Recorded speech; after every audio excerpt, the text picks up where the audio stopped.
Welcome to Kenton's videos. Enjoy the video. You start by confirming the exact YBA model and inspecting the steel ball for nicks or rust. This matters because imperfections affect seating and balance. Once done, orient the device so you can access the retention clip and mounting surface, and loosen fasteners just enough to allow movement. You should remove protective caps, clean mating surfaces, and verify torque specs. Make sure to keep small parts organized.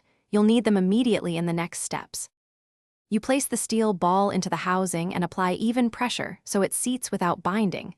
This ensures smooth rotation and prevents point loading.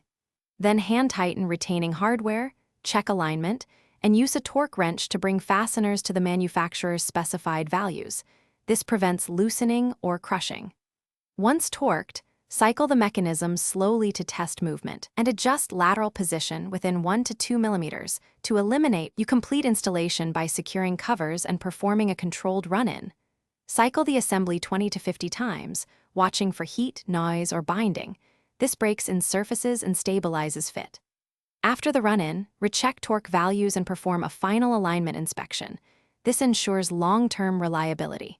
If things go wrong, if you hear grinding or see uneven wear, stop, disassemble, and inspect for debris, burrs, or a misseated ball. Correcting seating or replacing a damaged ball usually resolves the issue.